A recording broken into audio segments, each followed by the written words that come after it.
Magandang araw mga kaibigan. Update muna tayo sa ating fund drive for our brave 14 plus 3 Marines. As of now, meron nang naipon na 107,000 pesos sa ating GCash. At I hope Sunday ngayon may naka-open na bangko para maipadala. If not, bukas na lang ito maipadala. So, maraming salamat sa mga nagpadala nito. Ang nauna na nating naibigay na tulong sa kanila is 736,000 pesos plus itong ipapadala na 107, so 800 plus na. Yung mga gustong magpadala, pasensya, huwag muna dahil naubusan na ang limit ng ating mga GCash. Hindi na pwedeng matanggap.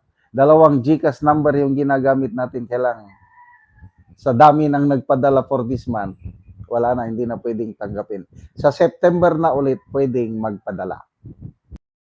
Ang reaksyon, itong post ng Daily Tribune. Shiner nila ang pahayag ni Secretary Vince Dizon tungkol sa pagmumura ng taong bayan laban sa kanila o sa gobyerno. Ito yung kanya. Murahin ninyo kami sa YouTube. Okay lang. Ang importante ho, naririnig namin. Parang tunay, ano? Ibig sabihin, okay lang sa kanya na murahin siya ng taong bayan. Di ba ganun ang ibig sabihin? Kasi nga, karapatan ng taong bayan na magsalita.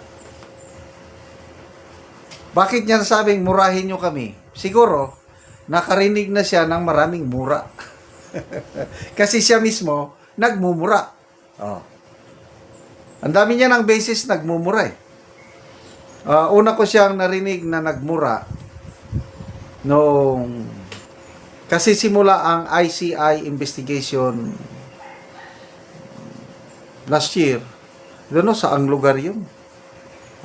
Parang Visayas ata o sa La Union.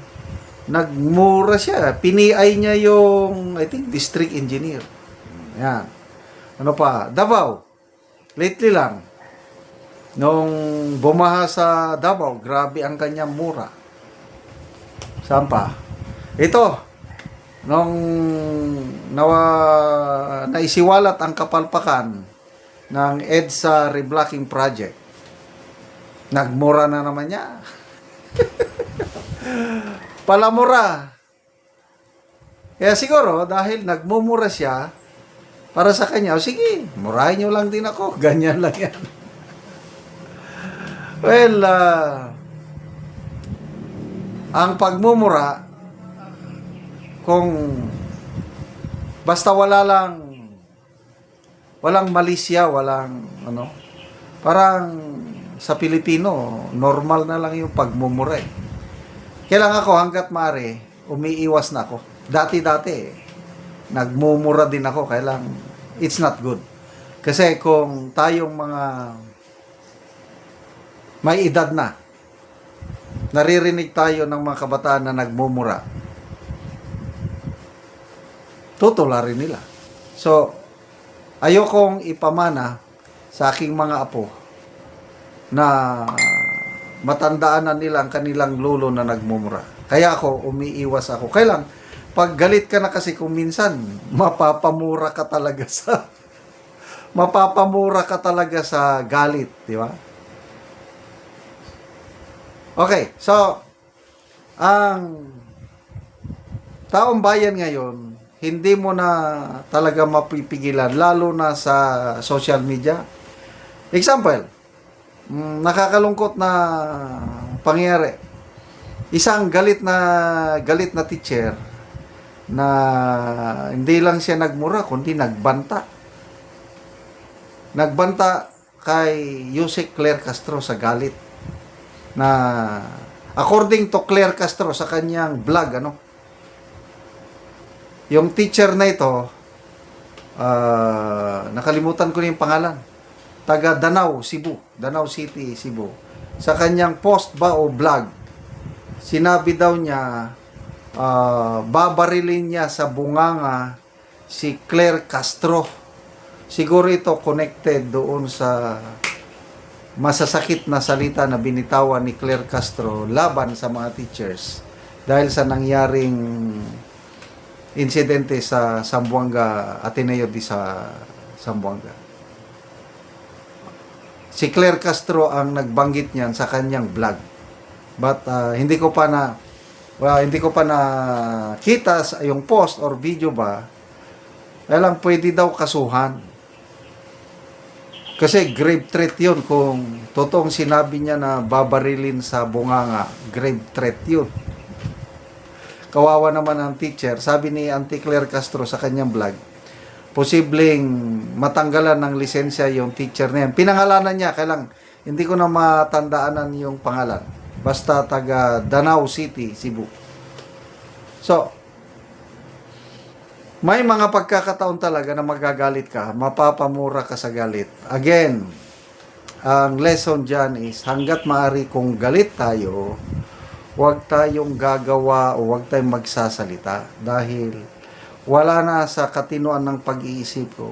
Naranasan ko na yan nung bata-bata pa ako sa serbisyo. Pag galit ako, kung ano-ano na lang ang lumalabas sa bunganga ko, to a point na nagsisi ako sa mga pinagsasabi ko.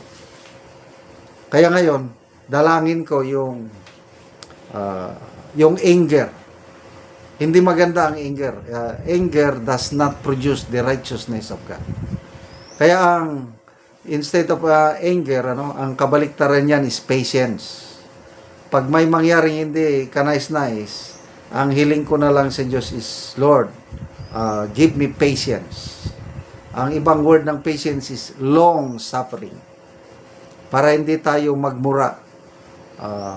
Para hindi tayo makabitiw ng salita na makasakit sa ating kapwa.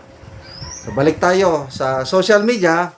Bantayan nyo ang inyong mga i-post dahil pwede kayong kasuhan sa inyong mga post, yung mga defamatory words.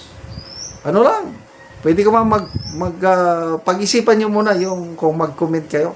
Pag-isipan nyo muna yung katamtaman lang. Mas maganda yung sarcasm na lang. ICC ng Malacanang. Mga ganon ba? Hindi naman yan. Sarcasm yan. ICC, bagay na bagay sa kanya. Salamat mga kaibigan sa inyong pagsubaybay sa channel na ito. Kakatulong kayo ng malaki sa tribong talandig ng Bukidnon dahil namimigay tayo ng libreng yero at pako para makapagpatayo naman sila ng mas maayos na tirahan. Panoorin nyo ang video na ito. Pero na anak ko diri sa gipatindog gabalay sa natabangan na mo og yero. So umuuna ni ang iyang pag-atupan karon. So umuuna ni ang yero nga among gihatag na ilang i-atop karon. So mag-atop na ni sila.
O karon humanagyod sa pag-atop ang ginatabang nga yero. So nakaatop na gyud ang gitagaan ani. Salamat kayo sa nagatag og sen kay dili mo makagloon sa akong mama. Natunta sa Ginoo nga mapadayon ning paghatag sa sen aron dagan pa kayong matabangan. So pila na katuig nga nakigpuyo lang ka sa imong mama? 7 na. 7 na katuig. So karon pa mo nakabalay. Karon pa kay naay nagatag og yero. Oo, so pila ka buk imong anak? 2. So duha. Aya pa gid nakabalay. Haya pa Mm. na nagtabang nga Ginoo. So salamat kaayo.